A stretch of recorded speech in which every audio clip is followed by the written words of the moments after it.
holy city. Her eyes have seen the rise and fall of empires, conquest for power and the divine presence. Historic events that occurred in Jerusalem are the foundation stones of the faith of billions of people around the world and have made this city one of the most important places on earth.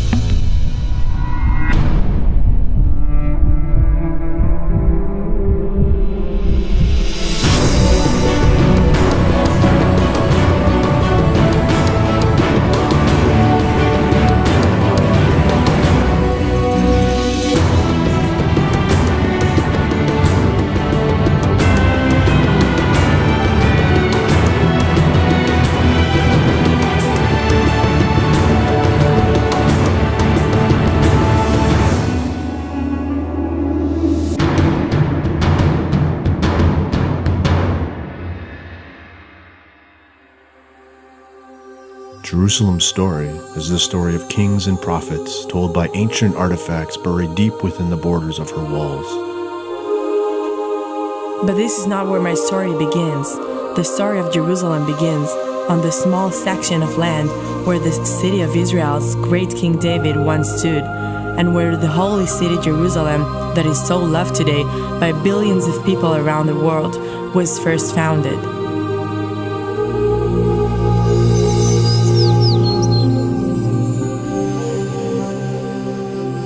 We are standing now on a hill that is called the City of David.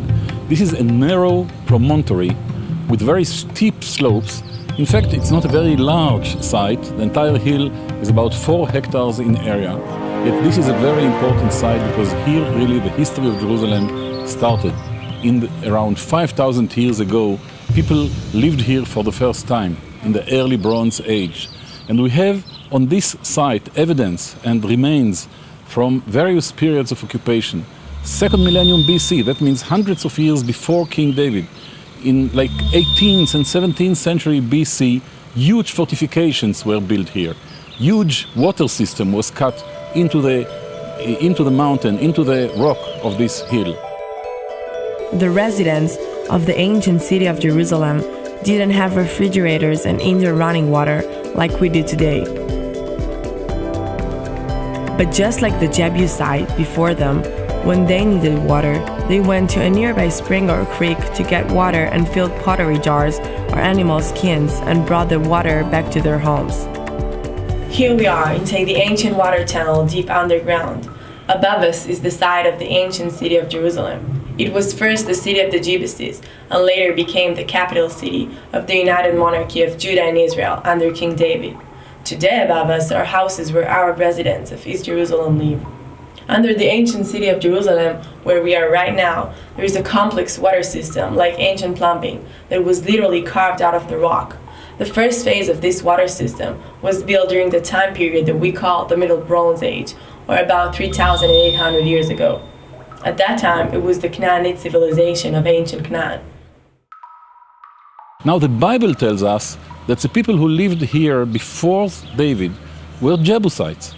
This term Jebusites is unknown to us from any documents outside the Bible, and we don't know who were those Jebusites and to whom the Bible refers when it says Jebusites. Perhaps they refer to the local Canaanites who lived here during this Bronze Age, those hundreds of years before the arrival of the Israelites. The Bible also tells us that King David was enthroned at Hebron, south of Jerusalem, and he was a king of Israel and Judah there for about 7 years.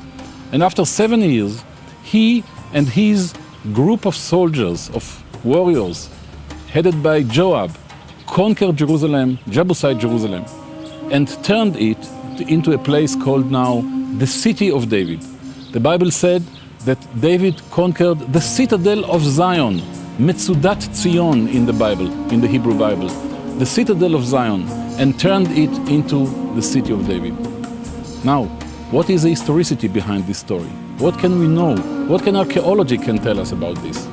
The fact is that we don't have almost any evidence, any written records outside the Bible, except one monument, a stela, a monument that was found at Tel Dan in northern Israel, who mentions Judah, the kingdom of Judah.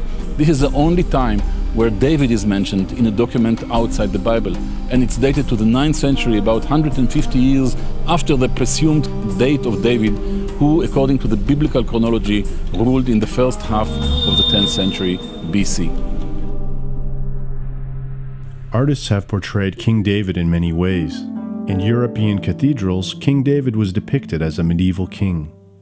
In the Venetian Republic, he was portrayed as an Eastern king crowned with a turban. At the end of the 19th century, we find a biographical portrait of the young King David playing his harp by Dutch Jewish painter Joseph Israels.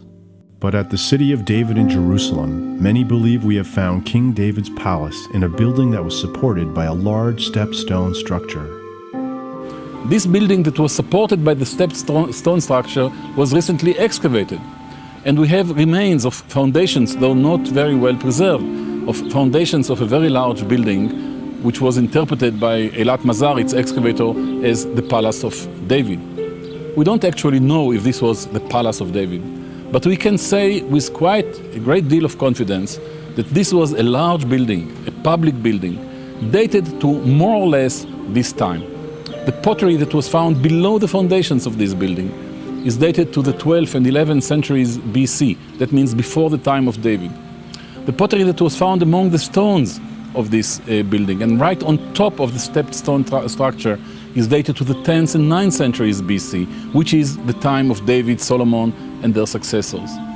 We also know that buildings that can be seen from here, just above this stepped stone structure, are dated to a later time during the time of the monarchy, the 9th or 8th and 7th centuries BC. They were finally destroyed by Nebuchadnezzar, who destroyed Jerusalem at the year 586 BCE. So our stepped stone structure, this large building, and the building above it that is related to it, are probably have to be dated to a time which corresponds more or less to the time of David. We cannot say for sure, of course, such a thing, but there is a great chance, I believe, that this building was standing here during the time of David, and perhaps was, in my view, it could be, for example, the citadel of Zion, the same citadel that David took hold of.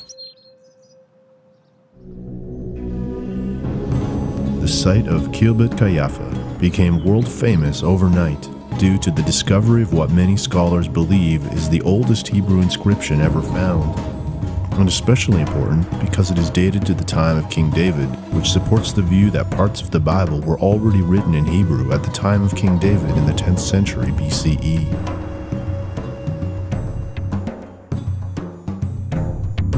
One of the main questions that modern research trying to verify is the kingdom of David. Some minimalist theories said David didn't exist at all, or if he existed, he was a Bedouin living in a tent, and that there was no kingdom at all. And other people who following the biblical tradition said he was a great king, he ruled from Egypt to Mesopotamia.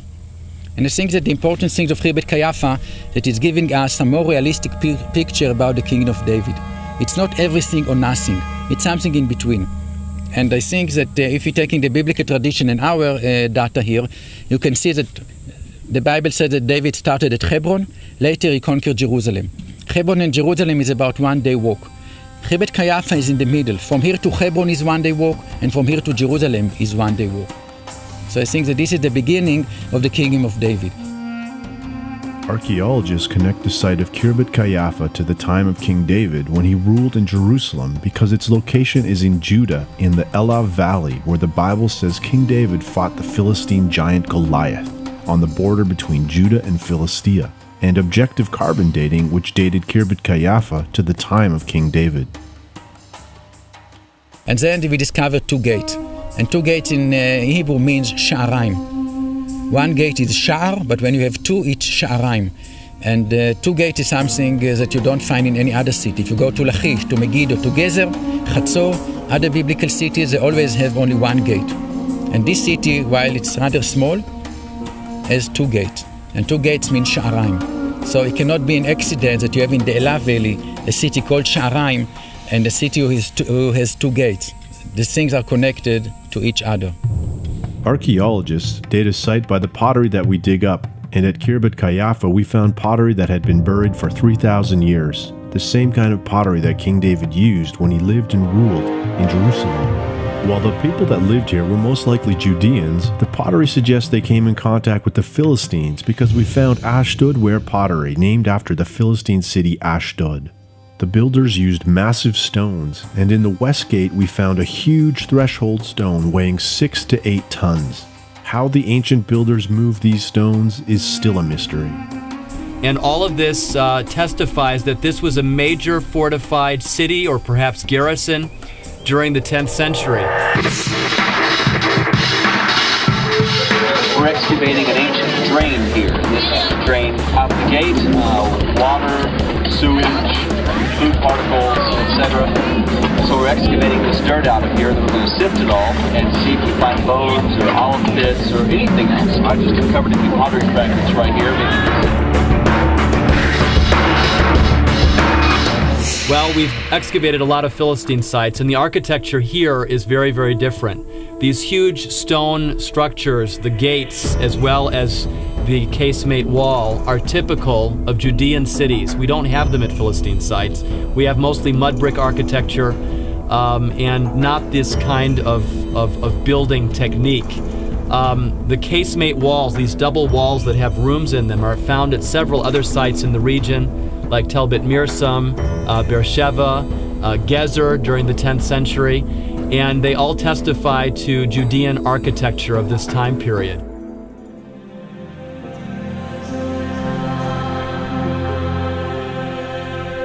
In the 8th century BC, Jerusalem and Judah, the kingdom of Judah, stood in front of a huge danger. About 20 years earlier, around the year 720-22, Samaria, the capital of the northern kingdom of Israel, was conquered by the huge military power, the military empire that is called the Assyrian Empire. The Assyrians arrived from northern Iraq of today, the area of Mosul of today, and they conquered every city on their way. Their goal was to conquer the entire ancient Near East as well as Egypt. King Hezekiah, the king of Jerusalem, decided to initiate a kind of revolt against this military power. He built a huge wall around Jerusalem, a large, massive city wall that was found in the Jewish quarter of Jerusalem. It was excavated in 1969-70. It was a kind of a 7 meters wide stone wall that surrounded entire Jerusalem. He also cut the tunnel, the so-called Hezekiah tunnel, which was intended to bring the water of the spring, the main spring of Jerusalem, into the now surrounded, now fortified city. By doing this, he prepared his city against this Assyrian siege. This is the second tunnel below Jerusalem, and it is one of Jerusalem's most famous archaeological discoveries. Too big to put in a museum, but something that you can actually walk through, kind of like traveling back in time to the days of Chizkiah in the 8th century before Common Era, or about 2,700 years ago. The famous Siloam inscription that was found inside this very tunnel, recorded in ancient Hebrew carved into the rock on the side of this tunnel. How the builders carved the tunnel from the two opposite ends and met in the middle. דבר הנקבע, וזה היה דבר הנקבע. בעוד מניפים החוצבים את הגרזן, איש אל רעו, ובעוד 3 אמות להינקב, נשמע כל איש קורא אל רעו, כי היית זידה בצור מימין ומשמאל. וביום הנקבע היכו החוצבים איש לקראת רעו, גרזן על גרזן, והלכו המים מן המוצא אל הבריכה ב200,000 אמה, ומעט אמה היה גובה הצור על ראש החוצבים. Some archaeologists were skeptical about whether this was really the tunnel King Hezekiah built, just as it is written in the Bible. Rising to the challenge, scientists took small fragments of plants and wood that were in the plaster along the walls of Chizkiah's tunnel and used carbon-14 dating methods to find out the absolute date for the tunnel. Carbon-14 dating doesn't give you an exact date like September 5, 701 BCE. But what the team of scientists did find is that the range of dates matched the time of King Hezekiah in 701 BCE, giving dates between the years 800 to 510 BCE during the Iron Age II period, which was the time of the biblical kings. The style of writing on the inscription also helps archaeologists to date the channel to the time of King Chizkiah. As certain as we can be, this channel is the real thing. He also produced a huge amount of jars, called by us Lamelech jars, because they are sealed with a kind of a very interesting seal impression mentioning belonging to the king, followed by one of 4 names of cities. These jars, we think, were used to bring supply to the front, to the army, to places which were supposed to be under the Assyrian threat. And in fact, in the year 701 BC, the Assyrians arrived with a huge power, a huge military force. They destroyed entire Judah. They destroyed Lachish, the second fortress after Jerusalem, after a long siege. And then they put siege on Jerusalem. רוני בת ציון, הריעו ישראל, שמחי ועלזי בכל לב, בת ירושלים. הסיר אדוני משפטייך, פינה אויבך. מלך ישראל, אדוני בקרבך, לא תראי רע עוד. צפניה פרק ג'.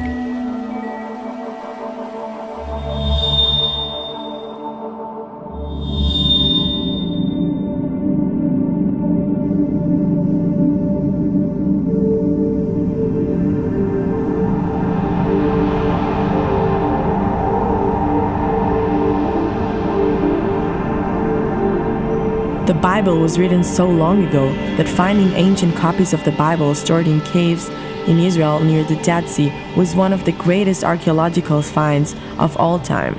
The Dead Sea Scrolls are world famous, but not everyone knows what they are. They were found some 60 years ago in a difficult area in the middle of the desert near the Dead Sea, and that's why they're called the Dead Sea Scrolls. They were actually found in caves, hidden from the public eye, and they tell us the story of things that happened and were written as much as 2,000 years ago. Complete surprise. We never dreamt that we would find such very, very important scrolls from so long ago. They are scrolls written in the Hebrew language, that's the same language as the Hebrew Bible, in Aramaic, a language related to Hebrew, and also in the Hebrew Bible we have books written in Aramaic.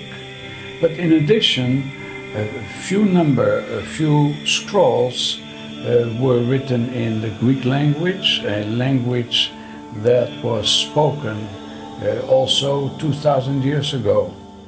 The provenance of the scrolls is unclear. They were found in Qumran, yes, but were they written in Qumran? This is a major question for scholars. We scholars think that there was a place in Qumran where at least some of the scrolls were written, were penned down. Scribes, that's the term we use, were probably sitting in a certain room in Qumran and penning down some of these scrolls, but just how many we don't know.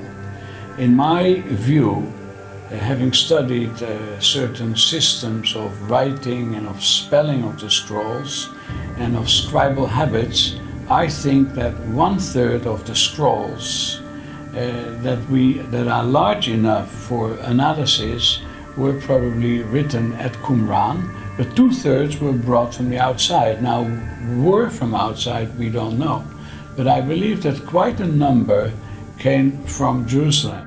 The Dead Sea Scrolls were written during the time that archaeologists and historians call the Second Temple period, which was the time of Herod the great rabbis, Hillel and Shammai, and Jesus of Nazareth and his disciples.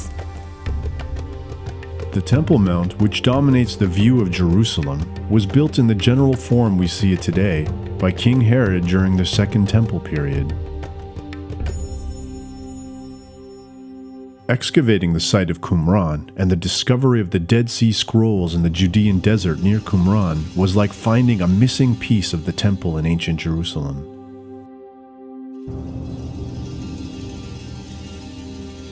The temple was the center of political and religious life in ancient Israel. 3 times a year, ancient Israelites ascended to Jerusalem. Jews from all over the world convened here in one place to bring their gifts to the temple and present them to the ancient Levites as part of the celebration of the Jewish festivals in ancient Israel. In our time, each year millions of people from all over the world travel to Jerusalem to visit the site of the ancient temple.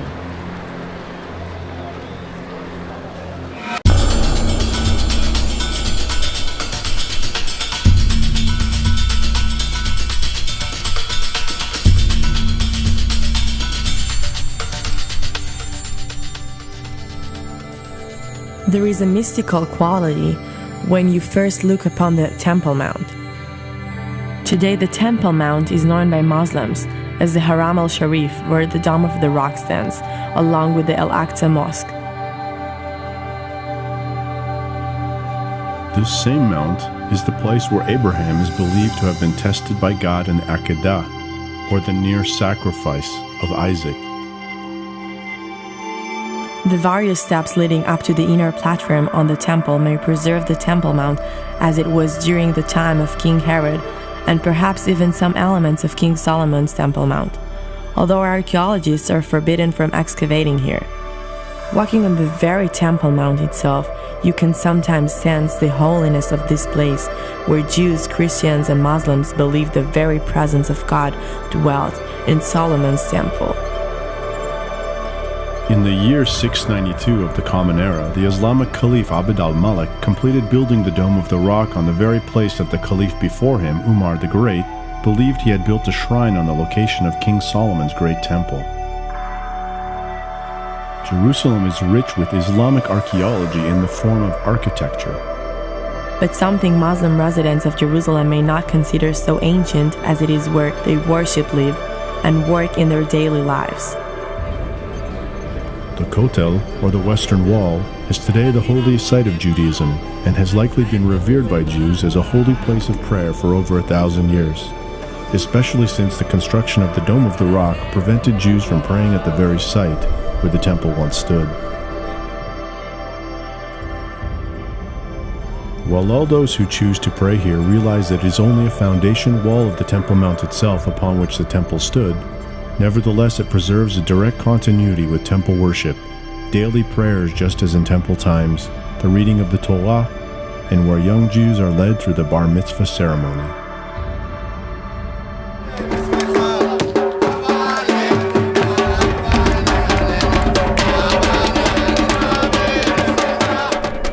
And even with a willing faith, Solomon's words still echo down through the centuries. Will God really live on earth? Why even the highest heaven cannot contain you?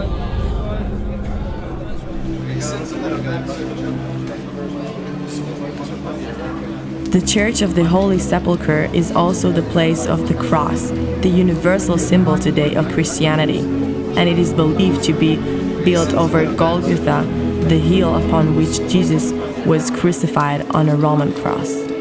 And where Christians believe that 1,000 years after King David made Jerusalem his capital, Jesus of Nazareth rose from the dead to fulfill the ancient Jewish hope of a Mashiach and King.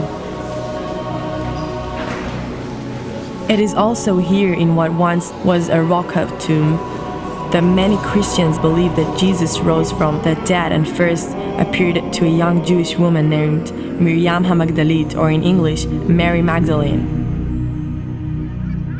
She was from a small fishing town called Magdalit, near the Sea of Galilee, and had become one of Jesus' followers, and was one among many women who had come from the Galilee to care for Jesus while he traveled. ומרים עמדה בוכייה מחוץ לקבר. בשעה שבכתה, התכופפה אל תוך הקבר, וראתה 2 מלאכים עוטי לבן, יושבים במקום שקודם לכן נחה גופת ישוע. אחד למרשותיו, ואחד למרגלותיו. אמרו לה, אישה, למה את בוכה? השיבה להם, לקחו את אדוני ואינני יודעת איפה שמו אותו. אחרי שאמרה זאת פנתה לאחור וראתה את ישוע עומד, אך לא ידעה כי הוא ישוע. שאל אותה ישוע, אישה, למה את בוכה? את מי את מחפשת? הואיל וחשבה שהוא שומר הגן, אמרה לו, אדון, אם אתה העברת אותו, אמור נא לי איפה שמת אותו, ואני אקח אותו. אמר לה ישוע, מרים. אז פנתה ואמרה לו, רבי. יוחנן חף.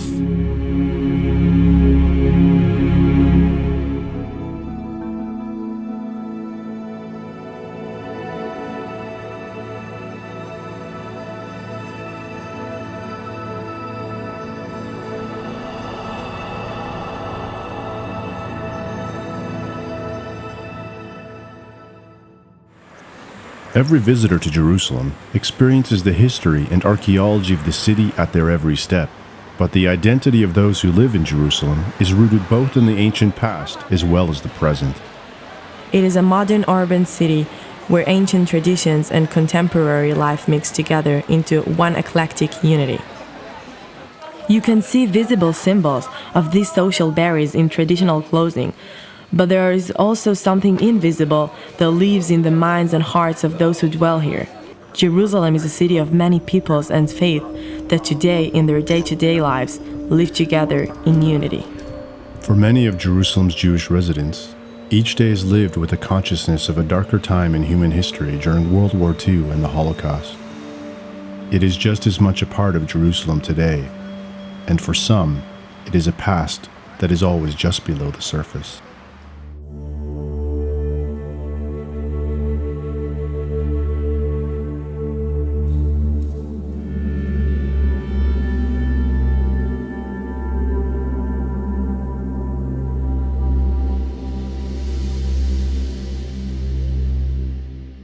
I'm sitting here right now in Jerusalem, but I was born in Amsterdam quite a while ago, at the beginning of the Second World War in the year 1941,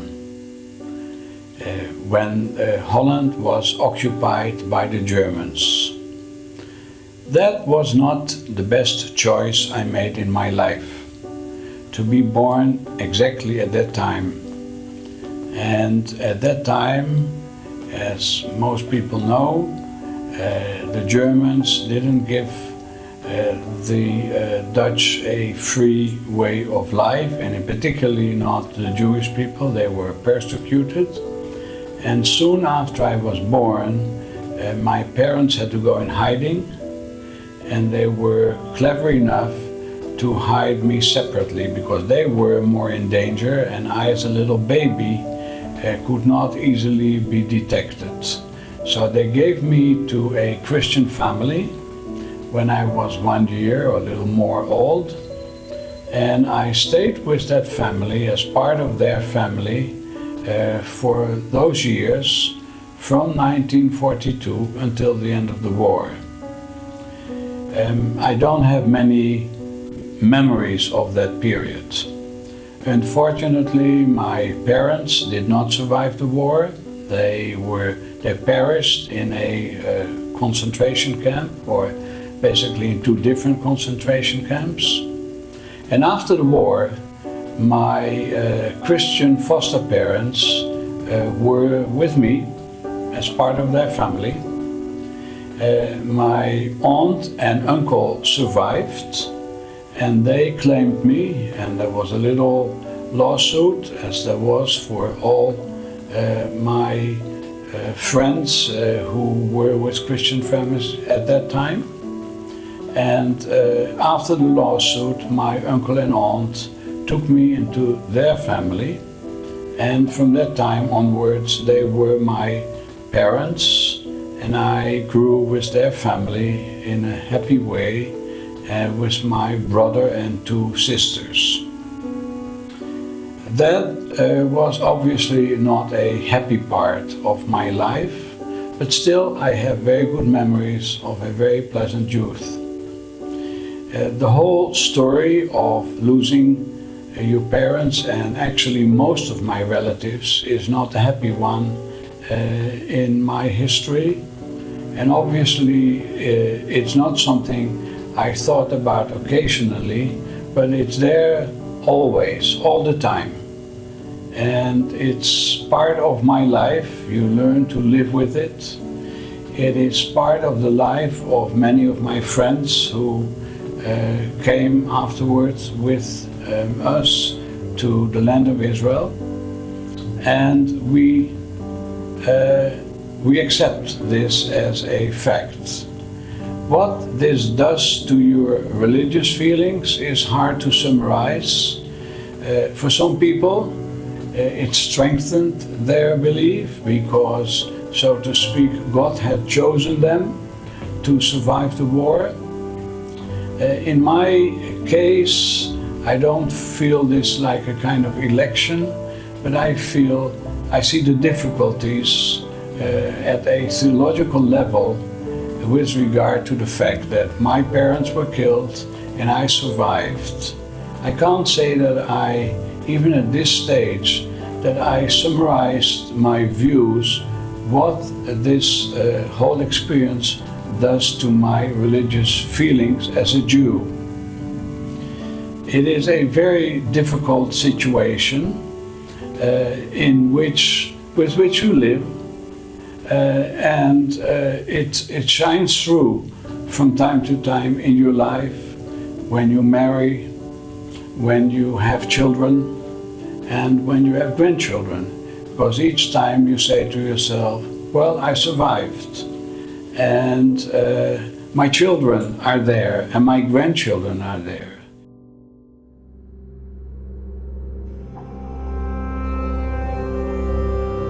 The clouds gather more closely about us, and the circle which separates us from the approaching danger closes more and more tightly.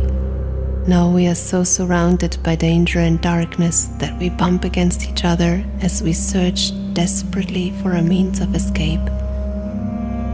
We all look down below where people are fighting each other. We look above where it is quiet and beautiful, and meanwhile we're cut off by the great dark mass which will not let us go upwards, but which stands before us as an impenetrable wall. It tries to crush us, but it cannot do so yet.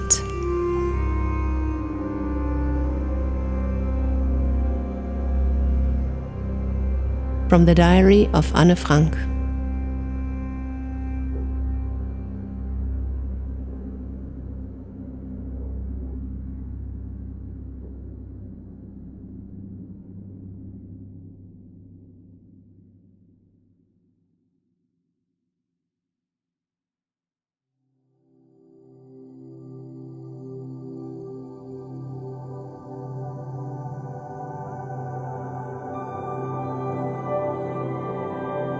Billions of people consider Jerusalem their spiritual home, and it is impossible to visit Jerusalem and not to see and feel the cacophony of life that exists here, the strange mix of the moment-to-moment peaceful coexistence between Jews, Muslims, and Christians, and the ever-present tension due to the absence of peace and the irreconcilable differences of those who live here.